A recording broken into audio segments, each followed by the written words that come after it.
ci dage bi si ki nga xamante ni moom moo gagné woon marché bi. non mais yaakaar naa ni li nga xam ne moo am solo ba am solo mooy bu ñu génnee ci affaire Mansour Faye bi am na ñu bëri ñoo xam ne ñu ngi wax ci espace public bi. war na leen servir de leçon pour ñu xoolaat seen taxawaay tuuti xoolaat seen bopp tuuti xoolaat verve bi tuuti xoolaat waxin wi xam ne bon xam ne n'est pas procureur qui veut quoi.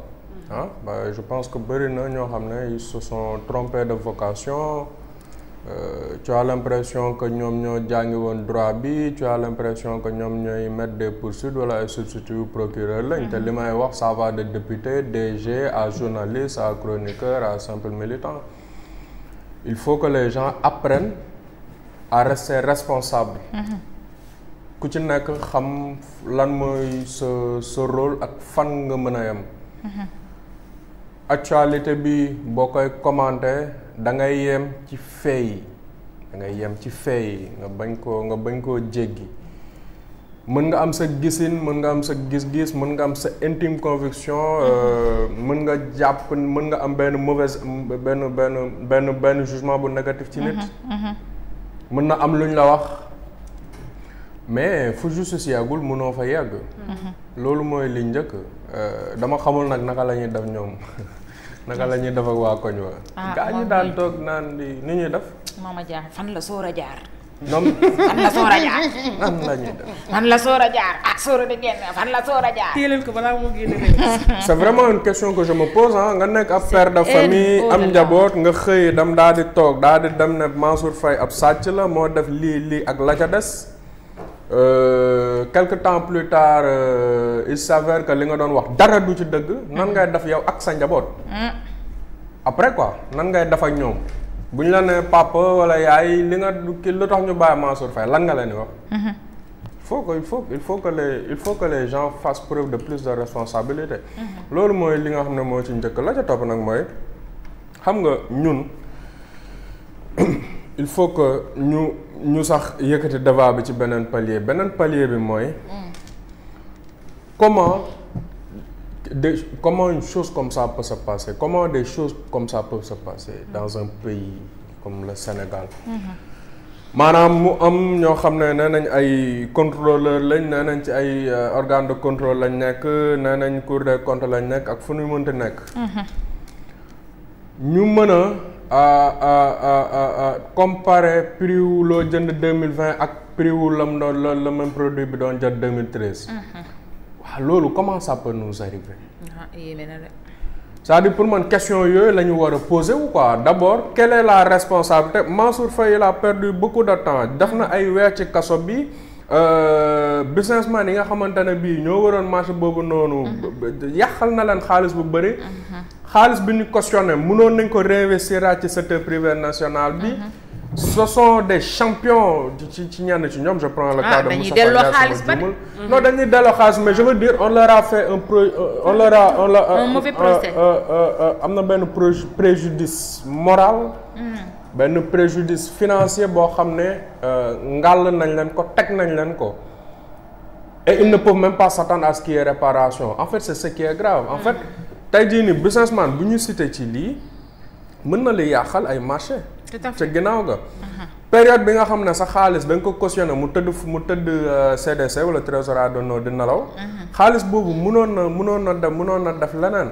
Mansour Faye temps bi nga ko téye ci kaso bi mais temps boobu noonu temps la boo xam ne mënoon na ko servir waa Saint-Louis mënoon na nekk ci activité yu personnel am il aurait pu profiter de sa famille léegi yow loolu lépp nga ko xañ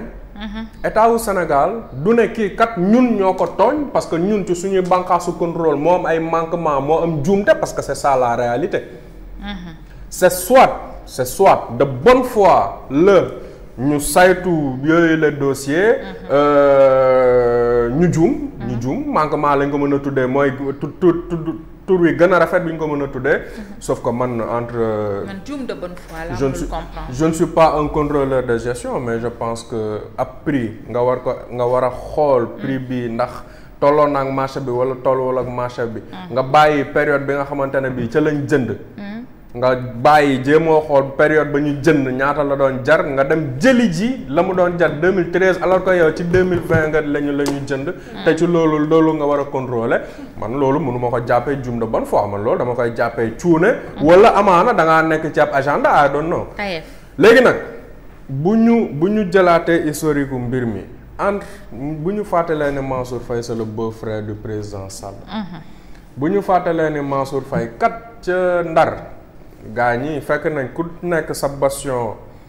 gaña la fa. mais ay Farba ay Mansour Faye bon ils ont la tête dure foofu ñoom dañu am seen bastion donc politiquement. menace la. symboliquement le beau-frère du président en prison pourquoi pour blanchiment pour malversation pour mauvaise gestion et cetera xam nga loolu dafay impacter. léegi nag ki topp ci Diomaye moom ni ma la ko fi waxee démb daal di toog. xam nga man ba muy woo Mansour ñetti yoon yooyu noonu ça m'a fait rigoler parce que je me suis dit en fait la personne mi ngi mel ni kuy xupp doomam quoi. mel ni ku am sa doom buy déconné nga koy menacer quoi. naan ko woo naa la ñett. mais lan moo tax nga koy woo yow ban cër maanaam ci dëkk bi ñu ne muy Sénégal ki topp ci Diomaye am na fi cër bu ne mais amagul cëru procureur amagul cëru juge. en fait moom ci boppam dafa am ay affaires yoo xam ne ñu ngi ci diggante procureur ak juge te la mu bëgg a déggagu ko ci léegi lan moo tax muy xuppaate lan moo tax moom muy désigner ku def ak ku deful ce n'est pas son rôle ce n'est pas son job du loolu la jàngi woon à ce que je sache man du loolu la jàngi woon du ci loolu la exercer du loolu mooy métier maanaam mën nga may suspicion ci nit mën nga am yoo dégg parce que tu es très bien informé et cetera loolu yëpp mën na nekk mais quand même xam nga dem jàkk nit ñi dañ koy rappeler mais dañ koy rappeler parce que c'est grave et parce que c'est choquant bu fekkee ab personnalité politique dafay permettre boppam bu demee Fuuta taxaw na diw di bu ngeen ko falee itam nangam que ci kaso bi daal di dem Géejawaay na diw bu ngeen ko falee itam ci kaso bi daal di toog ci live ne Mansour maanaam moom daal moom mooy le maître des poursuites quoi. waaw loolu la ñu wax de. waaw maanaam moom balaa daraa xew moom mën na wax kan mooy dem kaso ak kan moo dul dem kaso pour man loolu moo problématique te loolu mooy remettre en question. l'impartialité même de l'exécutif parce que tey bu fekkee ni tu es le patron de l'exécutif